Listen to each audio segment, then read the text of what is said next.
Еліміздің кең алқапты байтақ жердің табиғаты да ерекше. Соған орай жануарлар әлемі де ерекше. Бірақ қазіргі кезде елімізде жойылып кеткен, жойылу алдында тұрған жануарлар саны көбейіп барады. Бұл жануарлардың жойылуына не әсер етті?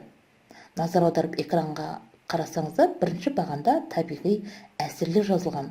Олар орманның өрті, су тасқыны, дауыл, құрғақшылық, жыл мезгілдеріне тән ерекшеліктер. Бұл жануарлардың жойылуына әсер етуі мүмкін.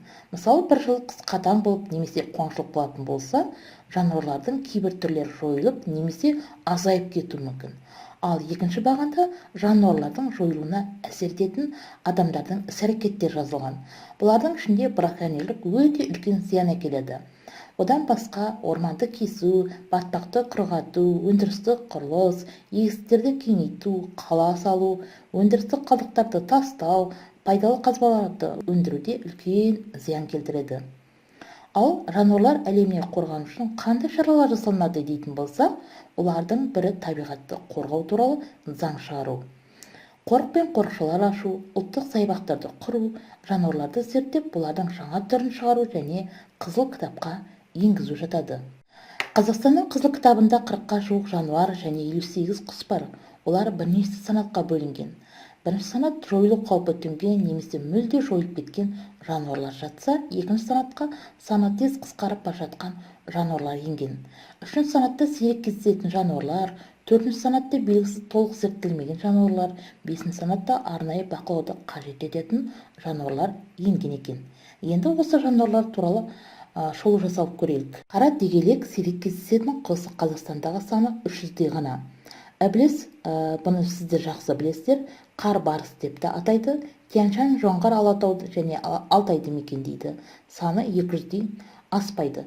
Жылдан жылға кеміп баратыр. Бұл жануардың қорегі азаюына және браконьерлердің заңсыз аулауынан азайып баратқаны анық. Киік, бұл жұқпалы аурулар санының кемуінен әсер етті. Кейінгі жылдары киіктің мүйізі үшін ауланып, саны күрт азайып кеткен. Пілмай болса көп аулану мен тіршілік ортасының бұзылуына байланысты жойылып барады. Сабаншы аласа тауды, шөл мен даланы мекен етеді. Браконьерлердің заңсыз аулау салдарынан азайып кеткен. Ал қызғылт қоқиқаз Қазақстанда ұялайтын орны, теңіз көлі жойылу себебі ұя салуға жарамды жерлердің азаю және ұяларының бұзылуынан екен. Жануарлардың тіршілік ортасын сақтаудың бір жолы табиғи қорғалатын аумақтарды құру еді.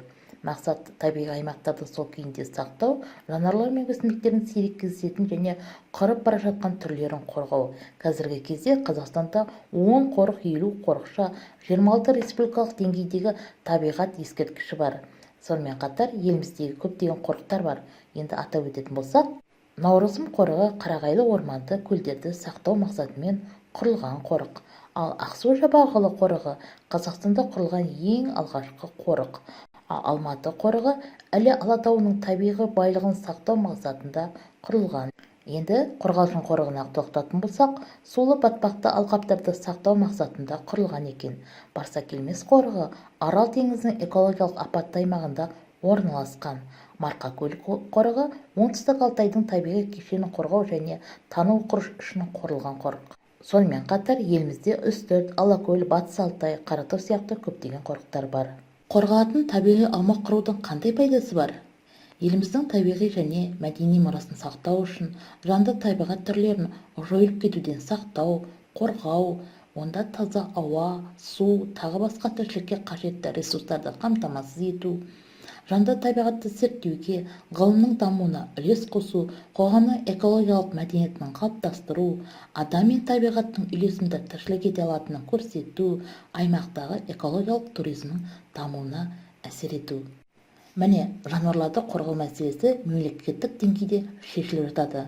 Оны реттеуге арналған түрлі заң, ережелер бар. Дегенмен де табиғатты қорғау әр адамның табиғатқа деген қарым-қатынасы мен әрекетіне тікелей байланысты. Сондықтан жануарларды қорғауға сен де өз үлесіңді қос.